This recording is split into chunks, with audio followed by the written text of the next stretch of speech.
Or Pimp Shrimp. Hi everybody and welcome to the Drunken Slinger podcast with me, Darren Williams, aka Star Slinger. It's the podcast where I drunkenly interview interesting people who roll through the weird city in which I live, which is Ljubljana, Slovenia. Often the guests are sober and therefore I may come across as ignorant, arrogant, strange, or like that drunk person in the back of the club you'd be better to avoid. But hey, that's me. Hope you enjoy my drunken podcast. This week's guest needs no introduction because he's a certified G. He goes by the name King Krule, aka Archie Marshall, aka DJ JD Sports, aka Return of the Pimp Shrimp. I think he has more AKAs than Erykah Badu at this point. Anyway, Drunken Slinger, King Krule, here we go. Yeah, man, I'm just gonna get that as well. Field recording. We're in Slovenia now. That's the land of the rolled R right now. For real, right, Anna? Yeah, sure. Yeah. This is Anna, by the way. Anna's great. The realest ginger hair in the game. Like in Slovenia, for sure. I don't find too much real ginger hair in Slovenia. But anyway, yeah, I'm here with King Krule, aka DJ JD Sports, aka man, there's so many lists. Dick Ooze, everybody. But sorry. So the first question I got here, Cherry B. We got to get to the bottom of this. I just heard about Cherry B. What is Cherry B to you, and what does that represent for London? Well, I don't need Cherry B. It don't represent much for me. Shit. Yeah, but Cherry B is just a drink. Some man sip it, it's good. So some man sip it, some man don't. yeah. Some man don't need it, and Archie don't. Remember that. Okay. So to real questions right now. You have said seeing your mom and uncle recording dub and jazz beat poetry at a young age was inspirational for you. How much have they influenced the music you make with King Krule, and how? Well, you know, if anyone listened to like everything from what I done with Edgar, any kind of projects, I sample my mum all the time. And the only line I got to drop, which proves it, is the sky was blue. And there you go. Wow, man, I didn't know that. You say Akon? Man, I'm fucked. What did Edgar. Right. My bad. My utter apologies there. Was there a piece of gear? Akon, though. Akon, man. What's your favorite Akon song? Ooh, that's kind of a hard one. I never got into him in terms of I didn't listen to a whole album. What about Nobody Gonna See Us Together? Yeah, but I was about to say, locked up, don't get... Yeah, so now you know he's got mad hits. But let alone that, he's a star. Look what he's done in terms of charity. That's crazy. Look at Akon as a role model. Akon's crazy. The biggest charity. And the best thing I ever seen him done was he was playing like a gig. I don't know where it was, somewhere in America. Some kid was giving him shit. He got the crowd to give him the kid. He put the kid on his back. You can watch this on YouTube. And he threw the kid off stage and he carried on his track. Fucking guy. But Akon as well, he's got some mad facts about him.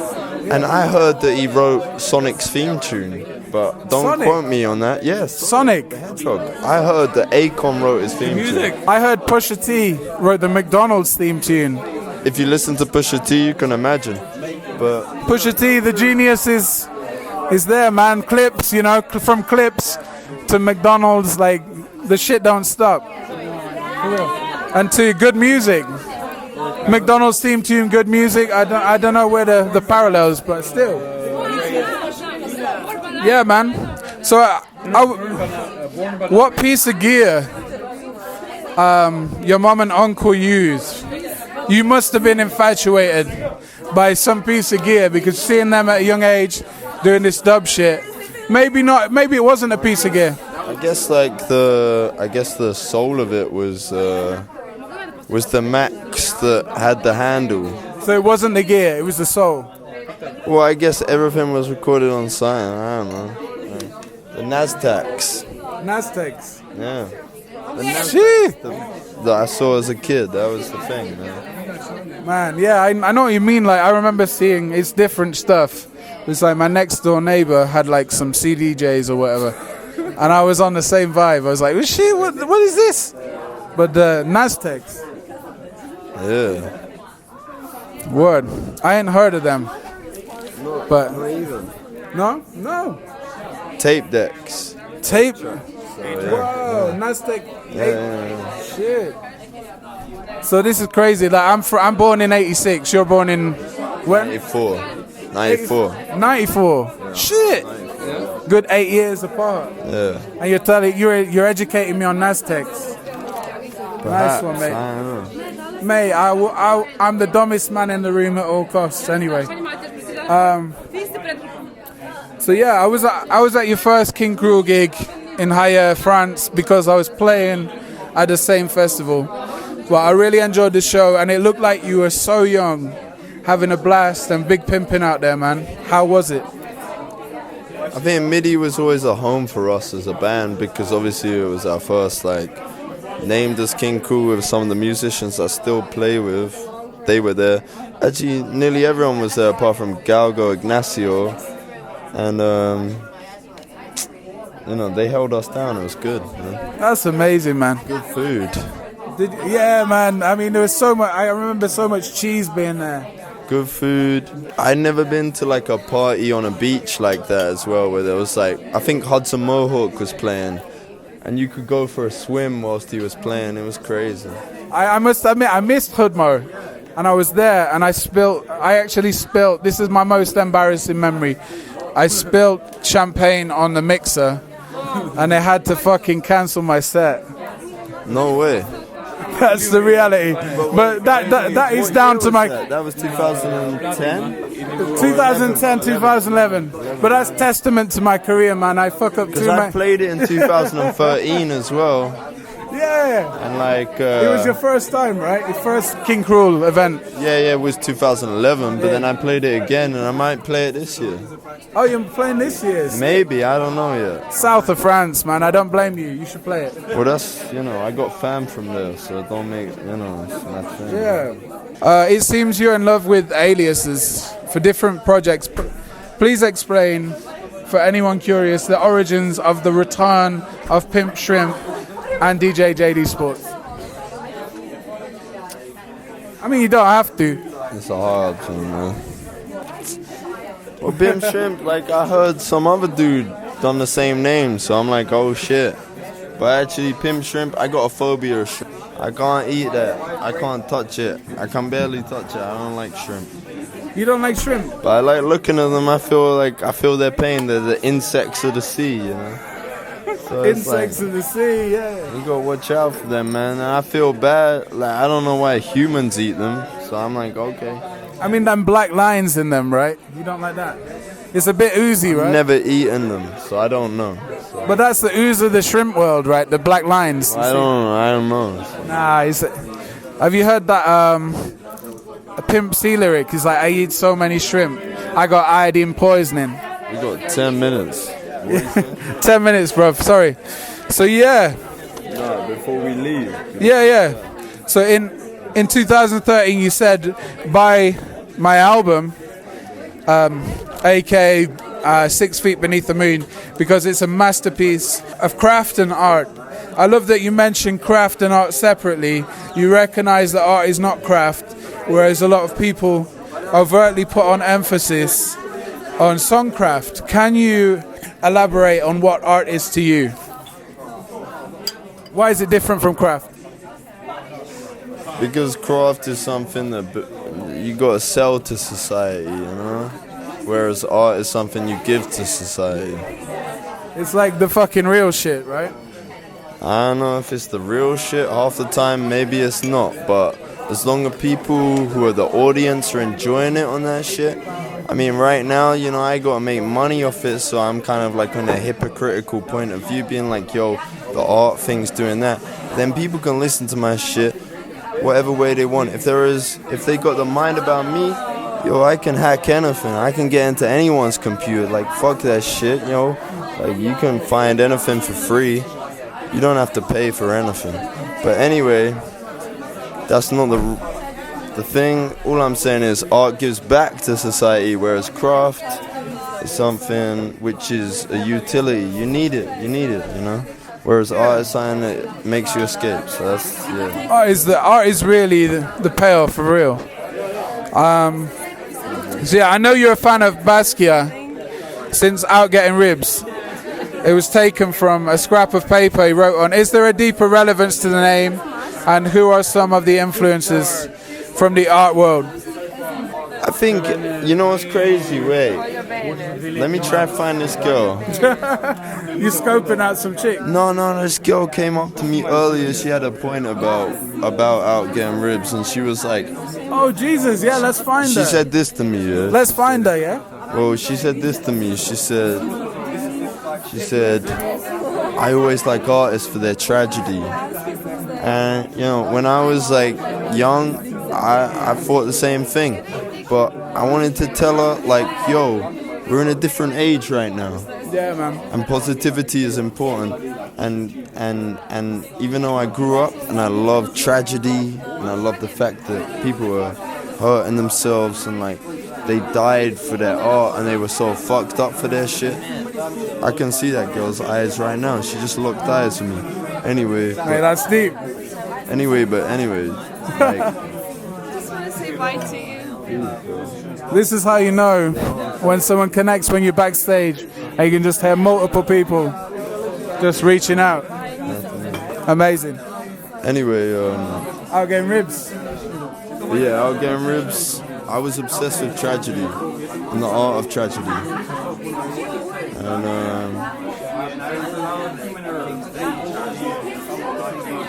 you're still looking for that girl? No, I'm checking people, checking my shit, man. Checking a few people? Checking some other girls? Some things? No, I'm checking if people are stealing my shit, man. I'm not on that, man. Don't need no Cherry B. Oh, no, word. Checking your shit. Okay, sorry, bro. Yeah, I know what you mean. Like if you leave a backpack or something. Is that what you mean? Fuck.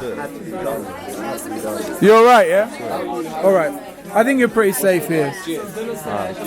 So, yeah, man. So if you said that Ooze lineage stems merging from your old band Zoo Kid and your brother's band Words Backwards to form Dick Ooze in 2009. That early, man. So that's mad and sounds filthy. Yeah. You love King Krule? Sorry? You love King Krule? Do you love King Krule? Oh, I adore him, yeah. What's your favorite thing about King Krule? Come on, sorry, we're tired. This is the podcast, yo. They're pretty nice around here. They're pretty nice. So, yeah. They ain't from around here, they're from Serbia. Oh, Serbia. I guess Serbia, yeah, it's pretty far. Pretty far, man. They have like some similarities in the language.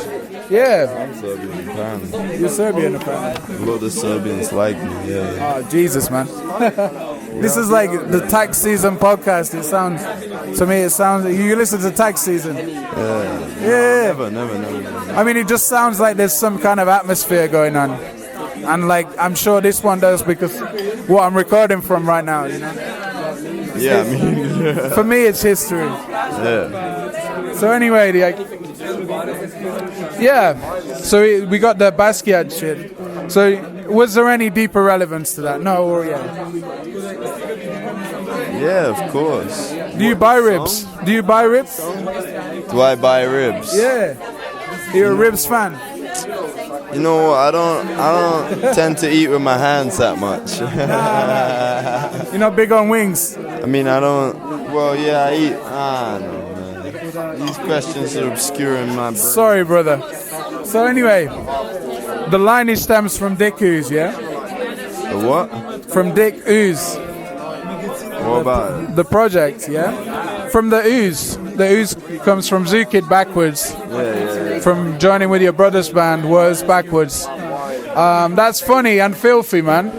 But anyway, the live jams are great, and I know you did a solo project with your brother, but I do wonder, have you ever thought about doing a full length under that guise? Or no, is that just like a joke thing? Is that a fun thing? What, Dickus? Yeah! Well, the thing about Dickus is that, like, you gotta picture this, man. Like, no one knew my name, no one even gave a shit about me. I was like about 15. I was working with two geniuses one was my brother, and the other was a man called Jacob Reed. And Jacob Reed and Jack Marshall and me got together, and we would write these funny tunes. And the biggest gig I'd done at that point was through Dickus, and it was for like maybe Vice, and it was at a spot called the Macbeth in London, and we played that, and I was about 15. I wasn't allowed in, but somehow I was in. And then I spent the night there, and I heard about, I got to experience the whole Macbeth for what it was. It was a different time. I've heard some shit about that, yeah. Yeah, but it was a different time, man. Like, even in 2008, it was different to now. Now, London's like... You must have been 15 then, right? I was young, yeah. 15 probably. I don't know how old I was. Anyway, I was playing that show. Mate, that's insane, for real. And a lot of people say you sound deep for your age. Like, they've been saying that for 7 years now. You sound deep for your age. What do you think it is that makes you sound that way? I think it's just multiculturalism.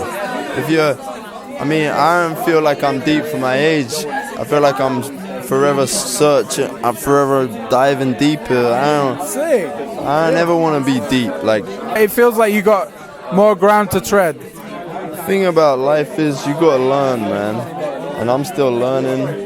I ain't deep for my age. When I was younger, I was on some shit that I don't agree with now. So how is that the case? You know what I mean? I was on some stuff that I question now, and I still take into account. Obviously, I wasn't on some fucking weird shit, but I was there, and I gotta understand that I'm coming out of it. I gotta grow. You gotta keep growing. The only thing is that, like, you gotta keep open. A lot of people aren't open. You gotta be open to everything. Whether it's even like someone trying to punch you in the face, you gotta understand why they wanted to punch you in the face. You know? Man, that's deep. That's deep in itself, but not deep in a way where it feels like it doesn't feel like some people say, you're mature, but it feels like you're still maturing to me. It's definitely, I think they just put the frequency. They put the frequency in terms of mature. You've got a deep voice, so they're like, wow, mature. But you've been maturing on record, And I think you've still got a lot to do. And you just gotta question everything, man. Fuck that shit. Fuck any finalist shit, Well, yeah, and the definition of something's forever changing, especially nowadays. I played a gig tonight. I didn't think I played well. If anything, I wanted to apologize to the audience. What? And I wanted to. Apologetic. Yeah, I was very annoyed about it. I thought you were on top form, honestly. But I know how it is. You go on 30 days playing shows. It's like literally every night you want to kind of remain on a kind of consistent level, and it never happens. But anyway, I thought you were dope, man. So anyway, yeah, Charles Burns, comics.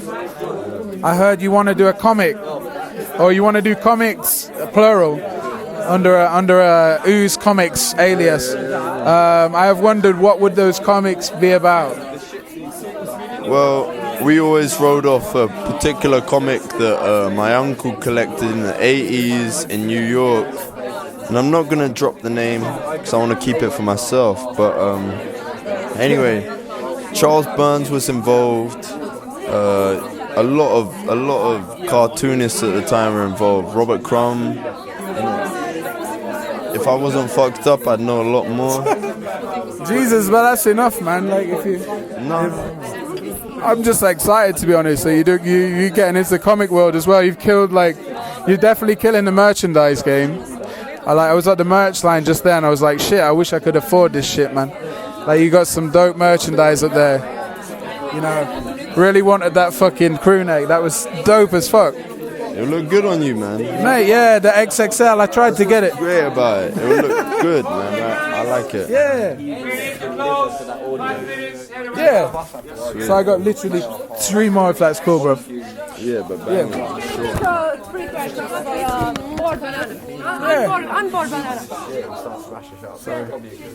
Can I just do this, bro? Yeah. Real quick. We gone deep. So yeah, Who's album is kind of about the monotony of daily life and represents bodily fluids, wiping sleep from your eyes, dirt, sweat, shit, whatever. Do you enjoy the monotony of daily life? Is that something that you enjoy? Because I kind of do. Like, I love that, being an artist. Can we take a photo together? Yeah, sorry, bro. That's how we live, man. Yeah, that's how we live. It's not about me enjoying it. If you listen to my music, do I enjoy it? Sometimes. Yeah, it's not always enjoyable, right? Yeah. I speak to... Sorry, I need to chill, man. Like, I'm in mode. I'm in some kind of mode. Can we do that again for me? Yeah, sure. Bro? Nah, I'm kidding. Yeah. So basically, yeah. No, tell it. Jesus. What's that? Where is it? Let's tell it. Okay. So people waited 4 years for the second album. Do you plan on taking a long break before the next one? What is the current feeling? I know you did other shit between the first and the second. I'm never coming You're back. always going to be doing... You're never coming back, man. I'm never coming back, man. Oh, man, I got this history right here. But, you know, what is your definition of the success? The last question. What is your definition of success? That is a shit one, right? Yeah, Because success, I feel like success is. I'm not going to use that one again. But like for you, What's my definition what of is your? success? Because I know for you, it's different. It's when you get on a ladder, and the ladder's about 40 foot tall, yeah? And you get onto the top of the ladder, and you know that bit on a ladder where you're like unsure about going to the next step? Yeah. Because you're so high up, yeah? And then you get to that point, yeah? The first thing you do is just reach out and just feel balls in your hand. Just balls grabbing. That's success. That's success. You grabbing them balls. Mate, well, I know that I don't. I've confirmed. Crabs, yeah. You got crabs. I got crab paste all over me. Sorry, bro. But yeah, basically, success, not something to aim for. I'm into... No, not at all, man. Don't aim for that I shit. didn't say that. No. Success is not grabbing balls. No. But everyone should certainly have a good time, you know? But that is the definition, having a good time. It's that simple. But yeah, success for me, you climb like a 40-foot ladder, you get to the top, you're unsure. The only thing to grab onto is probably a pair of boots, so that's for me. It's like the endless pursuit for nothing. It's the man, you motherfucker. It's the man. So stop grabbing balls. That's the result. Nice one, bro. Yeah, guys. So thanks for listening to my podcast with King Krule. The Drunken Slinger podcast will be returning with new guests, of which I will be drunkenly interviewing. And, you know, I just wanted to confirm at the beginning of the interview, we talk about Cherry B. And Archie says, I don't need no Cherry B. And basically what that is, we were talking about, I had like this Slovenian beer, it's called Union Nefiltrano, which is a non-filtered version of the Union beer. Anyway, really nice, just a regular lager, but because it's not filtered, they make a big deal of it with the packaging. It's like a bit rustic looking, wrapped in paper. You know, like the old Leafman's beer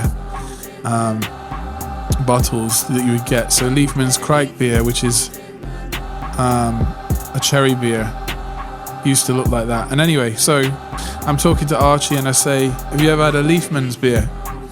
And he tells me, no, he's not, but he's heard about a notorious beer called Cherry B. So it's a cherry beer called Cherry B. And apparently a lot of men drink it because it gives them a hard-on, gives them an erection. And I was like, what the fuck? So, of course, I learned about Cherry B from Archie. And that had to be the first question. So for anyone that didn't get it at the beginning, there you go. Drunken Slinger podcast. And yeah, just before we leave, I'm just going to say, are any of you out there looking to get your music on Spotify, iTunes, Apple Music, Tidal, all the big digital music outlets? Anyway, if you are, I can save you a little bit of money by joining already the cheapest, most reliable, best digital distribution platform, and they are called DistroKid, and they can be found at distrokid.com. Anyway, if you would like to get some discount on a yearly subscription, please visit starslinger.net/distrokid, and there, if you click the link on there, you'll get 7% off a yearly subscription. I really recommend them. There's also different packages, so if you want to release music under a label name, you can pick like a label package. If you want to release lots of artists, you can do that as well. And people like Ludacris have used the service, so it's more than competent. And I use it as well for my singles because it gets music on Spotify within like 3 days usually, and that's the quickest one I've used for it. So yeah, starslinger.net/distrokid.